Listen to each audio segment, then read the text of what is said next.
बहुत समय पहले की बात है, जब धरती पर धर्म की स्थापना के लिए अवतारों का प्राकट्य होता था और हर घटना, हर चरित्र कोई साधारण नहीं, बल्कि किसी गहरे रहस्य का संकेत होता था।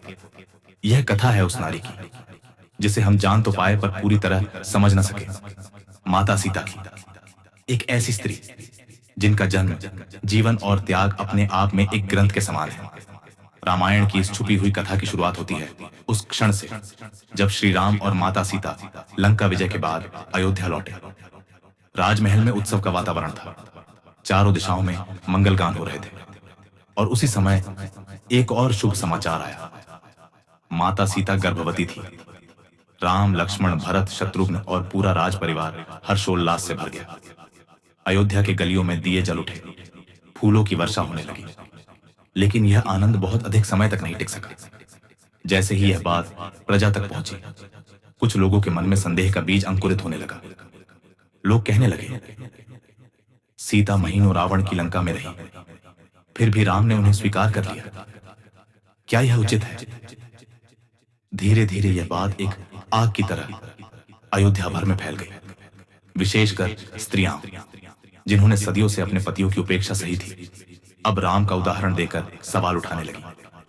यह बात राजमहल तक पहुंची और तब धर्म और प्रजा की मर्यादा के बीच फंसे श्री राम ने कोई निर्णय नहीं लिया, क्योंकि निर्णय स्वयं माता सीता ने ले लिया था।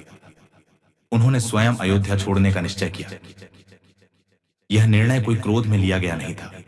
यह त्याग था उस स्त्री का जिसने अपने जीवन का हर क्षण धर्म के लिए समर्पित कर दिया था। लक्ष्मण उन्हें वन तक छोड़कर आए, जहां महर्षि वाल्मीकि ने उनका स्वागत किया। सीता उस समय गर्भवती थी, परंतु उन्होंने राजसी जीवन को त्याग कर एक सन्यासिनी की तरह सरल और मौन जीवन जीने का निश्चय किया। महर्षि वाल्मीकि ने उन्हें आश्रम में स्थान दिया और उन्हें के नए अर्थ सिखाए।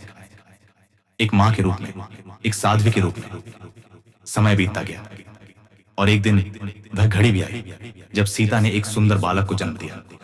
उसका नाम रखा गया लव। कहते हैं लव को देखकर आश्रम में देवताओं तक ने आशीर्वाद बरसाए। सीता जी का जीवन अब केवल लव के इर्द गिर्द सिमट गया। उन्होंने उसका लालन पालन पूरी निष्ठा और प्रेम से किया। लेकिन यहां इस कथा में आता है एक रहस्य, एक ऐसा मोड़ जो आपको चौंका देगा। एक दिन सीता जी आश्रम के पास के जंगल में लकड़ियां लेने निकली। लव को साथ ले जाने की चिंता थी, तो उन्होंने महर्षि वाल्मीकि से कहा कि लव का ध्यान रखें। वाल्मीकि ने हाँ कहा और अपने ध्यान में लीन हो गए। लेकिन जब सीता को लगा कि महर्षि बहुत व्यस्त है और बालक की ओर ध्यान नहीं है, तो उन्होंने लव को साथ ले जाने का निश्चय किया और चुपचाप चल दी। इधर वाल्मीकि जब ध्यान से उठे तो लव वहां नहीं था। उन्होंने चारों ओर देखा, खोजा, पुकारा, लेकिन लव का कोई नामो निशान नहीं था। उन्हें भय सताने लगा कि सीता लौटेंगी तो क्या उत्तर दूंगा। उनका हृदय रो पड़ेगा, रोष करेगा।